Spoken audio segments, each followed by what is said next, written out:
आने वाले नगर पालिका इलेक्शन में पूरी की पूरी सीट तुतारी निकाल के दिखाएंगे इंशाल्लाह। एक्शन का रिएक्शन, फिर रिएक्शन का भी एक रिएक्शन होता है, वो बड़ा खतरनाक होता है। ये आवाड़ साहब है, वो शेर है, हाथी है वो, और उसके साथ में ऐसे लोग जमा है, अवाम उसके साथ है। मैं नदीम लारी और आप देख रहे हैं ब्लैक बम।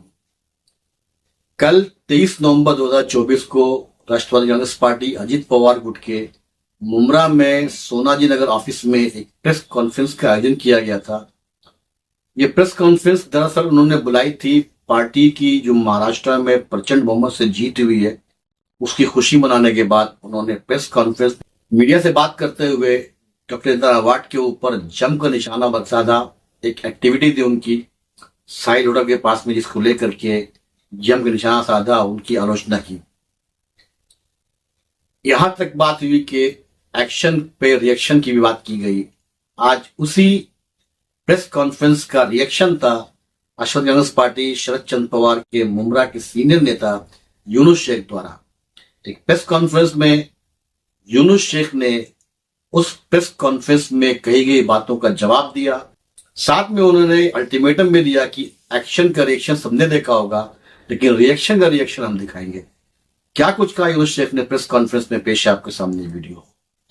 ऐसे तमाम अपडेट्स के लिए हमारा चैनल ब्लैक बम सब्सक्राइब करें, वीडियो को लाइक और शेयर करें। आज में क्या कहेंगे, आज आपने एकदम अर्जेंट में प्रेस कॉन्फ्रेंस का आयोजन किया है, क्या कारण है, क्या कहेंगे? अस्सलाम वालेकुम, बिस्मिल्लाहिर्रहमानिर्रहीम।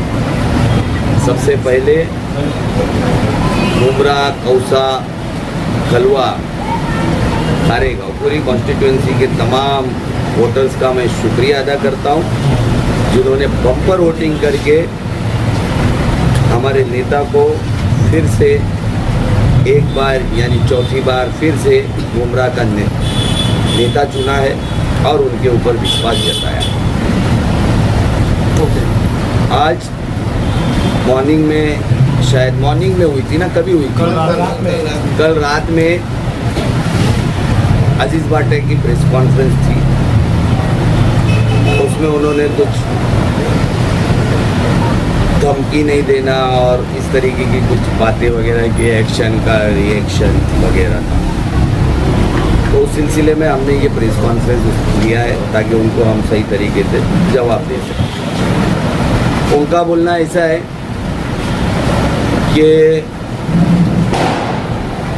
अवाड़ साहब जो है सबको धमकी दे रहे हैं। पहली बात तो वो जो साहब ने जो भी धमकी वगैरह जो भी है वो सिर्फ और सिर्फ साहिल होटल के लिए, ये ज़बरदस्ती दूसरे अपने आंग पे लेने की ज़रूरत नहीं। उन्होंने सिर्फ मुन्ना साहिल को कहा, किसी और को उन्होंने नहीं कहा इसके बाद। पहली बात तो ये। और क्यों नहीं बोलेंगे मुन्ना साहिल को? आज पूरे मुमरा कौसा की अवाम गवाह है। झूठे इल्ज़ाम उन्होंने अवाड़ साहब के ऊपर लगाए, अल्लाह को बुरा भला कहा। किसके सामने कहा अल्लाह को बुरा भला? वो गवाह तो आपने लाए नहीं। आप 4-4 घंटे आप जाके कब्रिस्तान में बैठते हो, अल्लाह को याद करते हो और फिर 2 नंबर का पैसा भी पकड़ते हो। आज किसको नहीं पता कि तुमने पिछले 10-15 सालों के अंदर अवाड़ साहब के नाम के ऊपर इल्लीगल बिल्डर्स को किस तरह डराया, धमकाया और उनकी बिल्डिंग्स में अपने फ्लैट बनाए।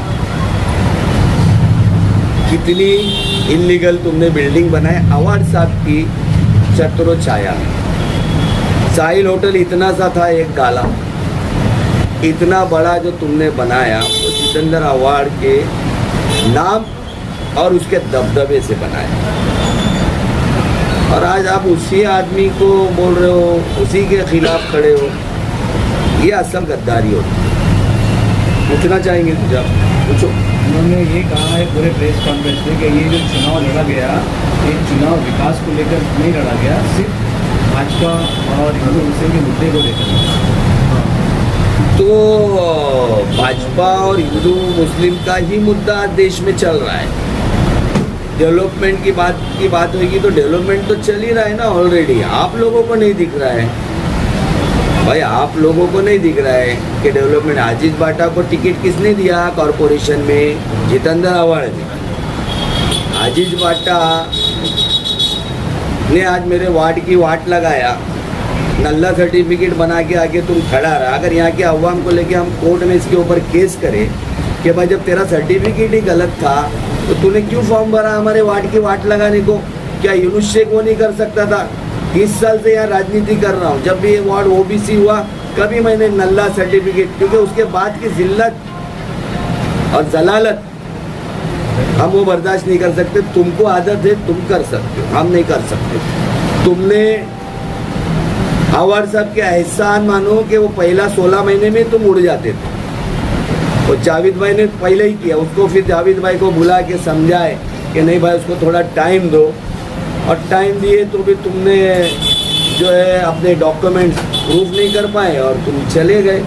अब तुम जाने के बाद बोलोगे आवाड़ साहब गलत है, आवाड़ साहब ऐसा है, तो ये चलने वाला नहीं है। लोगों को पता है किसने क्या किया, क्या नहीं कमाया। आज मुन्ना साहिल क्या था सबको मालूम है, और आज क्या बना और किसकी वजह से बना। ये मुमरा में किसी का भी घर ठोक के आप आधी रात को पूछो कि साहिल होटल वाले को किसका सपोर्ट, बोलेगा जितेंद्र आवाड़ का। सही बोल रहा हूँ? अजीज बाटा ने उलमाओं के फैसले को लेकर भी सवाल उठाया क्या कि उलमाओं का फैसला बराबर नहीं था, लोग इन्वॉल्व नहीं होना चाहिए। देखो ऐसा है उन्होंने कि ये तुम कहा करो है कि जनता को, उलमा को इनकार नहीं करना चाहिए था, डेवलपमेंट को लेकर के बात करनी चाहिए थी, ना कि हिंदू मुस्लिम बनना चाहिए था, क्योंकि यहाँ पे एक मुस्लिम उम्मीदवार। देखो everything is fair in love and war. हम लोग जीत गए, आप लोगों की औकात और आपकी जगह आपको पब्लिक ने दिखा दी। अभी आप बोलोगे ये हम आपसे पूछ के मुद्दा लेंगे क्या इलेक्शन में? हमको क्या मुद्दा उठाना है, क्या नहीं उठाना? तुमने गिर से गिर के मुद्दे उठा लिए ना, अल्लाह को गाली दिया, ये किया, वो किया, सब उठाए। तुम्हारी चली नहीं चली, तुमने लगा, तुमको लगा कि हम अरे आवाड़ साहब है, वो शेर है, हाथी है वो, और उसके साथ में ऐसे लोग जमा है, अवाम उसके साथ है। दिखा दिया अवाम ने कि भाई ठीक है, टोरेंट आया, टोरेंट की वजह से तुमने बस एक मुद्दे को पकड़ लिया, टोरेंट को लेके जितेंद्र आवाड़ को हरा दोगे। नहीं, जितेंद्र आवाड़ ने राबोड़ी के दंगे से लेके वो कल्याण के चाचा को मारने तक के लिए अपनी काबिलियत साबित की, मुसलमानों और दलितों को बोलने के लिए, बोलने फेवर में बोल के, लड़कियों के ड्रेस और हिजाब के मामले में, एनआरसी सीएए के मामले में साबित किया वो आदमी ने। तुम्हारे पास क्या है? तुम्हारे पास नल्ला सर्टिफिकेट करके अपने वार्ड से भाग गए। अब तुम निकले हो, अब ये इलेक्शन के थोड़ी चांदनी आई है, अब वो चांदनी में थोड़ी गर्मी आई है, वो अपने आप ठंडी हो जाएगी। जिन लोगों ने मुजीबुल्लाह को वोट दिया है तो 60,000 रुपये दिया है, वो समझदार होते हैं, तो बाकी के 1,52,000 क्या बेवकूफ़ है? 1,52,000। देखो इलेक्शन होता है, तुम शरद पवार के इधर चले जाओ, वहाँ भी जाओ, अपोजिट में वोट गिरते।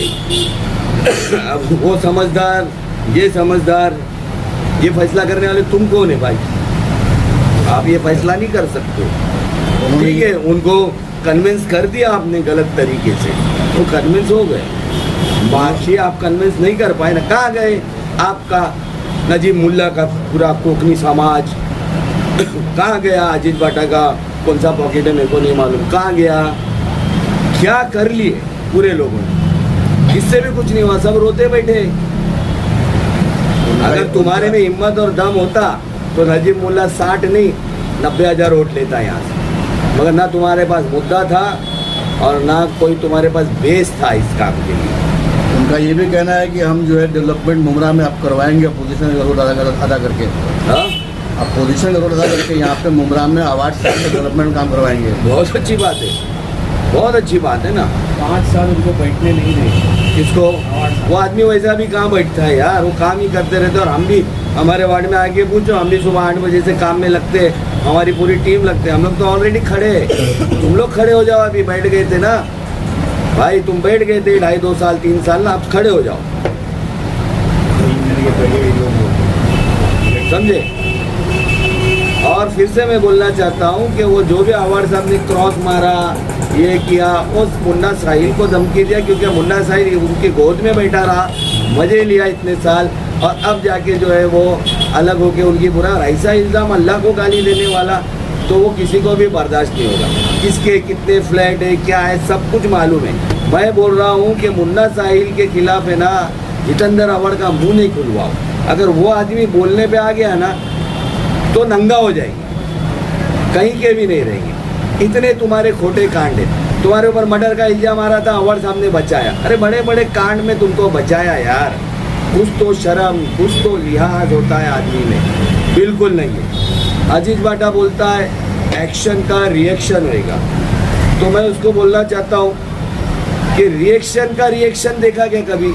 एक्शन का रिएक्शन, फिर रिएक्शन का भी एक रिएक्शन होता है, वो बड़ा खतरनाक होता है। काउंटिंग हो गई, टोरेंट का टी का बाद तुमने सवाल नहीं पूछा, आप लोग भूल जाते हो यार, क्यों भूल रहे हो आजकल? हाँ ये मामला दिमाग थोड़ा सा ही हो, गलत बातें सुनने से दिमाग काम नहीं करता। टी नहीं हटा सकते, इसका मतलब तुम अभी टोरेंट को रखोगे इधर। आपको ये बोलना चाहिए कि टोरेंट हम हटाएंगे, तुम सीधा बोल रहे हो कि टी हटा के दिखाओ। इसका मतलब कि टोरेंट के सपोर्ट में आप लोग खड़े हो, इसका सीधा सा ये मतलब। मैं अगर कोई बच्चा इसको मारेगा मैं बोलूँगा ना इसको हाथ लगा के दिखा, इसका मतलब मैं इसके सपोर्टर हूँ, मैं इसका क्या बोलते हैं। उन्होंने ये भी कहा कि असली एनसीपी उनकी पार्टी है जो 40 सीट लाई, आप लोग 10 ही सीट लाए। देखो एनसीपी मुमरा में सुभाष भोईर के साथ सन 99 में लाने वाला यूनिट शेख शरद पवार की पार्टी है। बीच में बच्चे इधर उधर निकल के जाके अपनी ब्रांचेस बना रहे, तो उसको तुम बोलोगे असली या असली नकली का बात ही नहीं हो रहा है भाई। कहानी खत्म हो गई। अवड़ साहब को हराने के लिए कितना बड़ा जाल बिछाया गया, अभिमन्यु को पता नहीं, वहाँ से ये साहब वहाँ से ये साहब, करोड़ों रुपया डाला गया। क्या हुआ? तो अब ये बातें करेंगे, कुछ नहीं होने का है। हम उसी तरीके से काम करेंगे, अवड़ साहब के साथ करेंगे। आने वाले नगर पालिका इलेक्शन में पूरी की पूरी सीट तुतारी निकाल के दिखाएंगे इंशाल्लाह। जो खानदानी रईस है वो मिजाज रखते हैं नरम अपना। तुम्हारा लहजा बता रहा है तुम्हारी दौलत नहीं।